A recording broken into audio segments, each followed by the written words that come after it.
they've fooled all of us with this thing here, Splendor.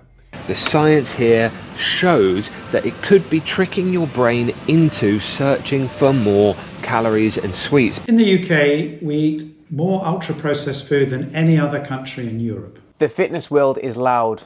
Everybody's got the answer and everyone's an expert. But lately I've noticed something interesting. Even the nice ones, like Joe Wicks and Courtney Black, are jumping on the same bandwagon. There's loads of chemicals and stabilisers and additives and all this stuff that is not good for our gut, our health, long-term health as well. It's really not good for us. This is how much sweetener I used to go through every single week. Now, sweeteners contain additives, gums, artificial colourings, artificial sweeteners, which not only disrupt your gut health, but they also increase inflammation. Bin the sugar. Cut the sweeteners. Ditch the ultra-processed foods. So I thought, screw it. Let's try it for 7 days and see what happens. Hi, I'm Matty. I'm a personal trainer, and whilst I think I eat relatively healthily, I've noticed recently that I've started to snack a lot more, and as someone who struggles with bloating, I'm interested to see whether Courtney's claims are actually true. As a coach, I've always said, no food is good or bad. Balance is key. No restriction, no guilt. And yet, here I am, about to do the exact opposite for the next 7 days. Why? Because something's not working. I've been bloated, I've had low energy, and I've been reaching for snacks out of habit. So I'm putting my principles to the test and inviting you along for the ride. Maybe I'll feel amazing, maybe it will revolutionise how I view and eat food. Or maybe I'll become that guy that takes his lunch everywhere and can't go into a cafe without interrogating the staff about the oat milk that they use. Let's see, shall we? What is quite mad is that I never actually realised just how much sweetener, how much UPFs, ultra-processed foods, I was actually eating on a day-to-day basis. It's only now that I've looked at what I've been having and what I can and can't have that I'm actually kind of worried. So it's my last supper, if you like, and I've realised that my breakfast and morning routine is going to change quite significantly over the next 7 days. I've been starting my day with some electrolytes. These electrolytes here contain sweeteners, which are not allowed for the next 7 days, so they're out. I can keep my oats in. These gluten-free oats are fine, but the almond milk that I would normally use with them contains stabilising gums, so that's out. I've got to replace that with Plenish. So this has just got spring water, organic almonds and sea salt. So that's what I'll have with my porridge and my blueberries and raspberries. I can't have the protein powder that was with it because there are sweeteners in here. Again, sucralose. So the same thing that's in my electrolytes is in the protein powder, so I can't have that. And then a mid-morning snack, if I want to top up a bit of protein and get my chocolate fix, the protein bar that I would normally have, again, out of the window because of the sweeteners. I'm just about to head to Aldi for my quick food shop, sticking to single ingredient foods, no novels on the back of any of the foods I'm buying today. Basically, if my nan wouldn't know what it is, then I can't buy it.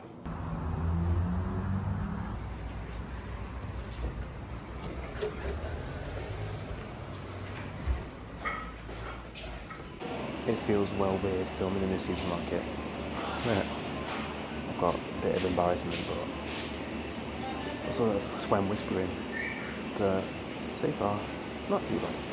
I don't know about you, but I normally shop on autopilot, so making a conscious effort to read labels means realising that there's more than just a price difference between these two tinned tomatoes.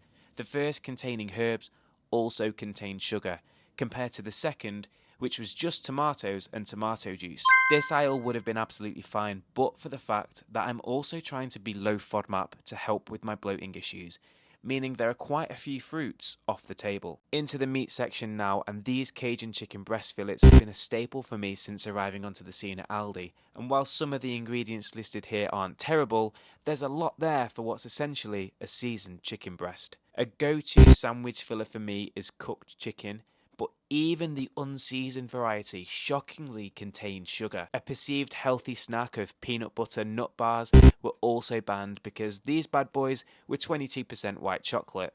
The only fruits I'm really eating at the moment are berries, and so these will go onto my morning porridge. I'll grab some for Sophie too.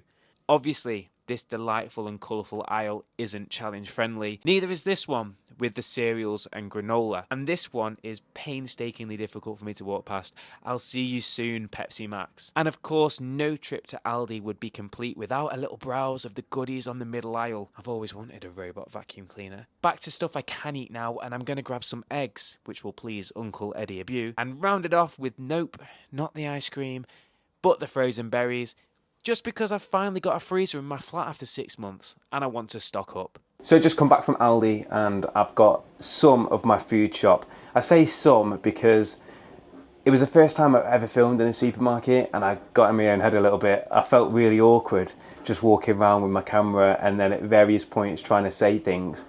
And yeah, I've come back with half of probably what I wanted, but it's enough to last me for like the next couple of days. There are little bits that I'll go and get at some point. Mainly just more meat, so probably a few more chicken breasts and stuff. I'll show you what I've got anyway. Take a look at the very limited haul that I just picked up from Aldi. So I've already got some fruit and veg already in the fridge, so I didn't actually need to get loads today. I've picked up some courgettes. That's pretty much only the veg I've bought today. Like I say, I've got some in the fridge already. And I'm currently doing low FODMAP, so it means that the veg that I can have is quite limited anyway. Picked up some eggs, picked up some meat, picked up some tin tomatoes that are pretty much just tomatoes with a little bit of tomato juice, so they're okay. I've got some berries for me and some berries for Sophie. Drained in spring water tuna steak. Potatoes. And then I've got some peanut butter at the back there, squeezy 100% peanut butter. And I've got 4 berry medley, basically because we've got a brand new freezer and I want to try it out and I know that stuff will last.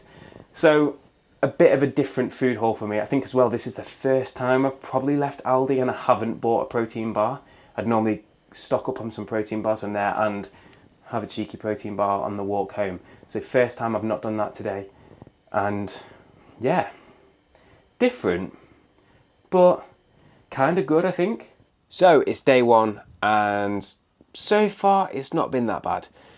I've not really had to change too much of my routine, so I've still been able to have my morning coffees, the only difference being that when I was out and had a coffee it was just black, and now I'm having breakfast. I'm having porridge with cacao powder for that little chocolatey hit that I'm missing from not having the chocolate protein powder, and my blueberries and raspberries. So again, like not too different than what I'd normally have. All I've missed is the protein powder.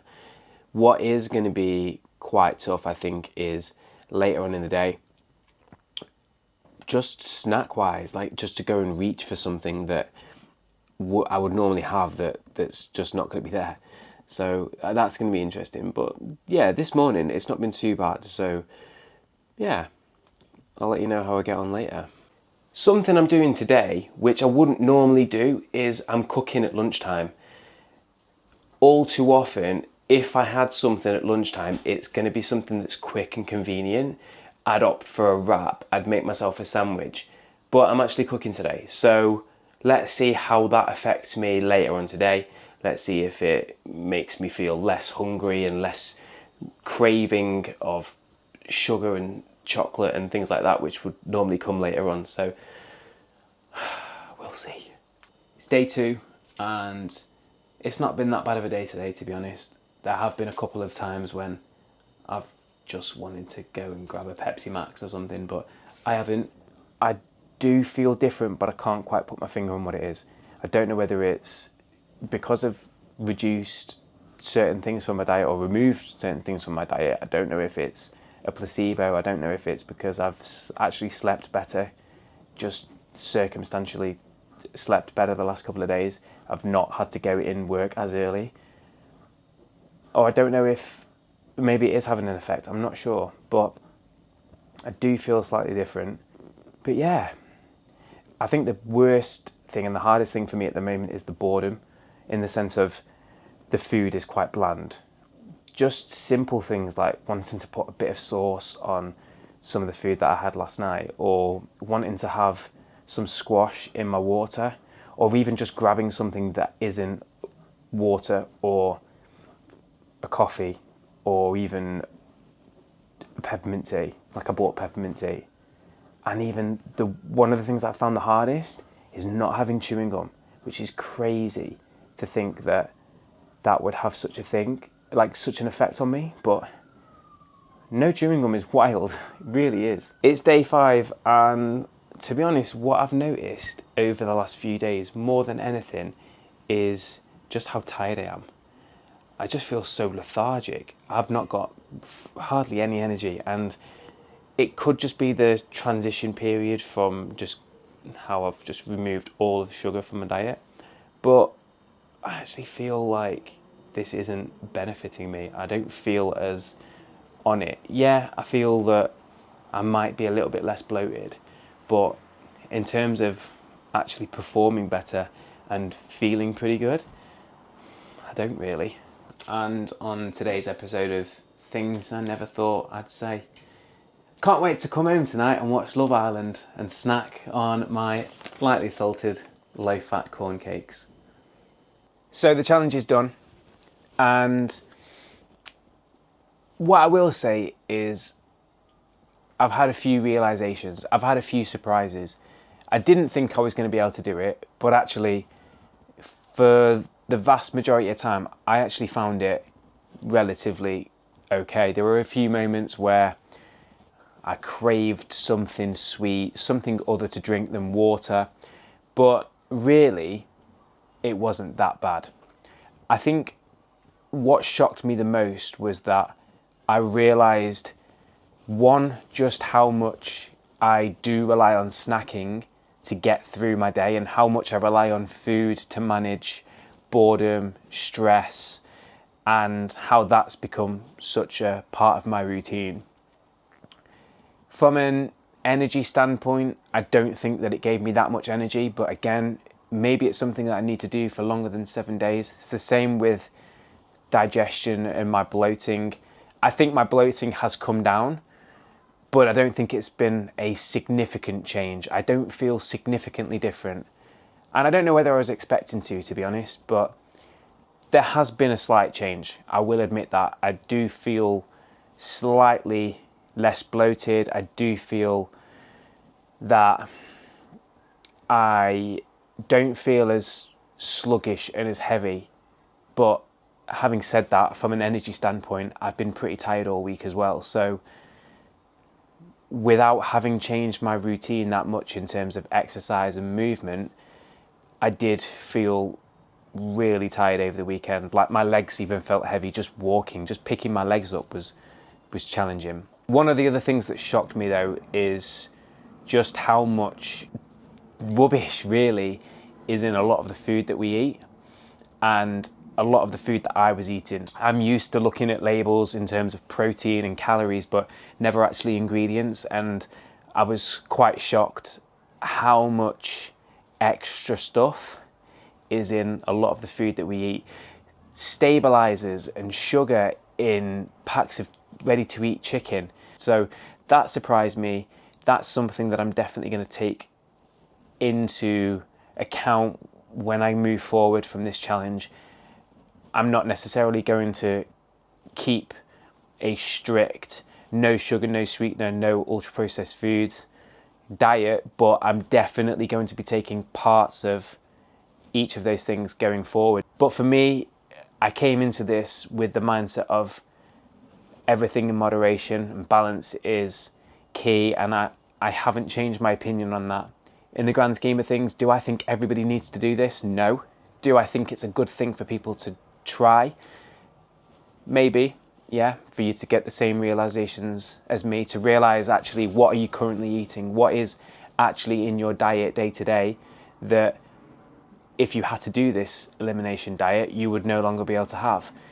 And it's quite eye-opening, especially it was for me. One thing I would be careful about if I were to recommend this even just doing it for a short period of time to someone, would be to ensure that they were well equipped to deal with excessive restriction of foods and then going back out and being able to have whatever they want again. Because I know for a fact that if I'd have done this maybe 4 or 5 years ago, I would have really struggled with the restriction element and then found myself wanting to binge all day today. Like, today is day one of going back to normal, if you like, and I don't feel the need to go out and buy everything that I would normally have. I don't feel the need. I'm not craving chocolate. I'm not craving sweet stuff. I'm not craving sugary drinks or anything like that. I'm just glad and happy to know that I do have a choice now. The restriction has gone and I can go out, and if I want to have a protein bar, if I want to have a chocolate bar, if I want to have something to drink that's not water, that my diet now allows me to do that. So yeah, some massive takeaways from this past week. But is it what it's been cracked up to be? Maybe I'd have to do it longer than 7 days to find out. Thank you so much for watching. I hope you've enjoyed this video. Please like, share and subscribe if you haven't already. And if there's another challenge that you'd like to see me do, maybe it's something like this but for a longer period of time, drop it in the comments and let me know. And I'll see you in the next one.